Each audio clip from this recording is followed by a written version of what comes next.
Hello everyone, welcome back to my channel study only science. आज RRB paramedical staff vacancy 2025 की latest update के साथ मैं आपके सामने हूँ। और आप अगर पैरामेडिकल स्टाफ वैकेंसी में इंटरेस्टेड हैं तो आपके लिए ये वीडियो है। वीडियो को पूरा देखें, इसमें फुल डिटेल आपको बताने वाली हूँ। फॉर्म 9 अगस्त से भरना स्टार्ट हो गए हैं। ठीक है, कल से भरना स्टार्ट हो गए थे और लास्ट डेट 8 सितंबर है। कुल पोस्ट 434 है। 12th पास से शुरू। आपकी अगर योग्यता 12th पास है और आपके पास उससे रिलेटेड डिप्लोमा डिग्री है तो आप ये फॉर्म भरने के लिए एलिजिबल हैं।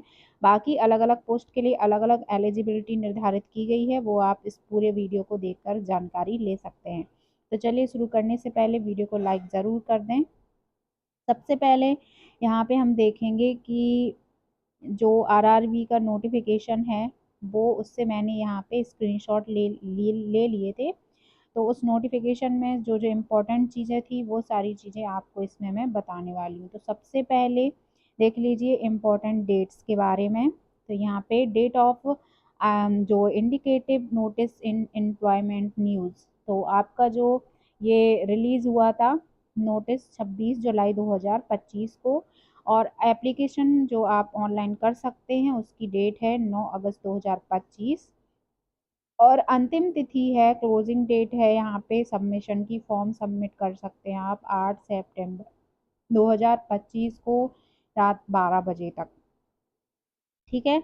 पेमेंट सबमिशन अगर कोई दिक्कत आ रही है तो आपको 2 दिन एक्स्ट्रा दिए गए हैं। 10 सितंबर तक आप इसको कर सकते हैं। कोई मॉडिफिकेशन कुछ करेक्शन है तो वो आप 11 सितंबर से 20 सितंबर तक आप कर सकते हैं।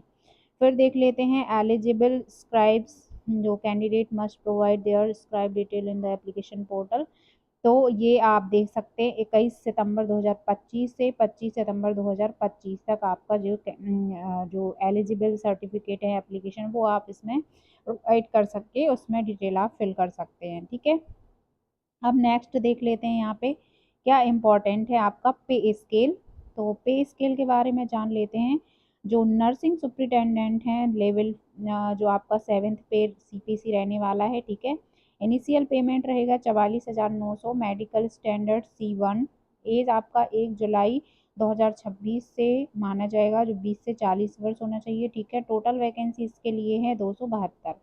डायलिसिस टेक्नीशियन की आप 6th पे में आएंगे। फिर ठीक है, आपका सैलरी रहने वाली है 35,400। B1 मेडिकल स्टैंडर्ड रहेगा, 20 से 33 वर्ष इसमें एज मांगा है। रिलैक्सेशन अगर आप रिजर्वेशन कैंडिडेट हैं तो आपको एज रिलैक्सेशन भी मिल जाएगा। 4 पोस्ट है इसकी। हेल्थ एंड मलेरिया इंस्पेक्टर जो ग्रेड 2 है, 6th पे की जॉब है। 35,400 सेम आपका वो रहने वाला है। पे स्केल मेडिकल स्टैंडर्ड C1 होगा। 18 से 33 वर्ष आयु मांगी है। 33 पोस्ट है। पैरामेसिस्ट जो है एंट्री ग्रेड का वो 5 से 5th पे माना जाएगा। 29,200 C2। और 20 से 35 वर्ष आयु है। 105 वैकेंसीज हैं। रेडियोग्राफर एक्सरे टेक्नीशियन की 4 वैकेंसी हैं।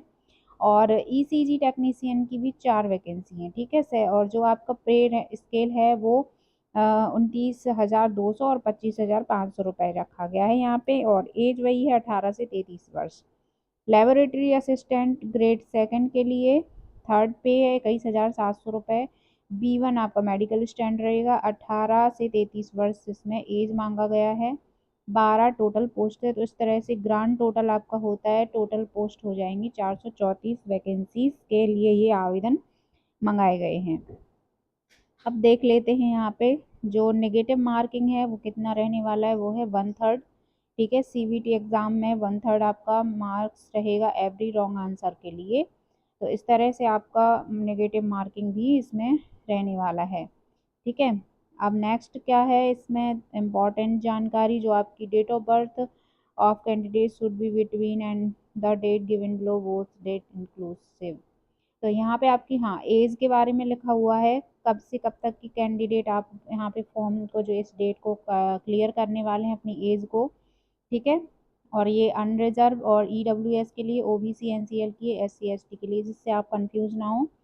ठीक है। तो यहाँ पे आपके लिए एज को भी अलग से डिफाइन कर दिया गया है। एससी एसटी कैंडिडेट के लिए 5 साल का रिलैक्सेशन दिया गया है। और OBC non creamy layer candidate के लिए 3 साल का, ठीक है। एक्स सर्विसमैन के लिए यूआर अनरिजर्व रिजर्व कैटेगरी के लिए 3 वर्ष का, ठीक है। और ओबीसी एनसीएल के लिए 6 वर्ष का। फिर नेक्स्ट आता है एज के ही बारे में है, पूरी डिटेल यहाँ पे देख सकते हैं आप। Person with benchmark disability 10 year, 13 year, 15 year, अलग अलग कैटेगरी के लिए। तो एज के मामले में काफ़ी आपको यहाँ पे रिलैक्सेशन दिया गया है। बाकी जो 3 साल का मिनिमम ईयर सर्विस करनी, हाँ, तो जिन्होंने पहले से 3 साल की सर्विस कर चुके हैं, ठीक है, ग्रुप डी रेलवे स्टाफ में मिनिमम 3 साल का, तो उनके लिए 40 वर्ष, 43 वर्ष और 45 वर्ष यहाँ पे अलग अलग कैटेगरीज में डिवाइड किया गया है। नेक्स्ट आता है कि हमारी फीस क्या रहने वाली है। तो फॉर ऑल कैंडिडेट्स के लिए 500 रुपये, SC ST OBC PWBD और जो आप पहले से उसमें रेलवे स्टाफ रहे हैं तो उनके लिए 250 रुपये है, ठीक है। और ये रिफंडेबल भी हो सकता है, ठीक है, जैसे कि आरआरबी हमेशा करता है। अब देख लेते हैं सब्जेक्ट्स कौन कौन से आने वाले हैं आपके सीबीटी में। तो प्रोफेशनल एबिलिटी के लिए 70 क्वेश्चंस रहेंगे, ठीक है, और 70 मार्क्स के ही रहेंगे। जनरल अवेयरनेस के 10 रहेंगे और 10 नंबर के। General arithmetic, general intelligence and reasoning के 10 रहेंगे और 10 मार्क्स के रहेंगे। जनरल साइंस आएगा 10 नंबर का, 10 प्रश्न रहेंगे 10 नंबर के, ठीक है। 1/3 आपका नेगेटिव मार्किंग होने वाला है। फिर उसके बाद शॉर्ट लिस्टेड होंगे आप कैंडिडेट, जो पास हो जाएंगे वो डॉक्यूमेंट वेरिफिकेशन के लिए जाएंगे, ठीक है, और उसके बाद उनका हेल्थ वेरिफिकेशन होगा। अब देख लेते हैं पे स्केल के बारे में, पहले ही बात कर चुके हैं किस तरह से। बस इसका क्या है, एलिजिबिलिटी क्राइटेरिया आपको जानना बहुत ज़रूरी है।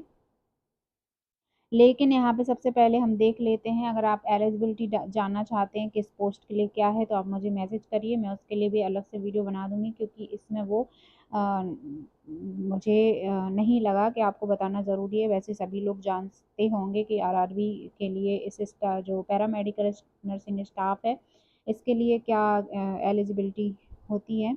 अगर जिसे नहीं पता है तो मुझे कमेंट करके आप ज़रूर पूछ सकते हैं, ठीक है। नर्सिंग सुपरिटेंडेंट के लिए, डायलिसिस टेक्नीशियन के लिए, तो ये अलग से आपका क्या है, सिलेबस दे रखा है, आप इसका स्क्रीनशॉट ले सकते हैं, ठीक है।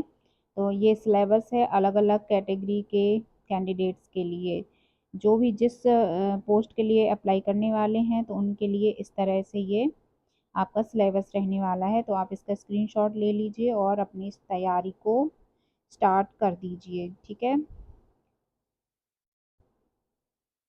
कॉमन सब्जेक्ट का भी रहने वाला है, तो कॉमन सब्जेक्ट जिनके लिए हैं वो उसके लिए कॉमन सब्जेक्ट के यहाँ पे नीचे दी गए हैं, ठीक है।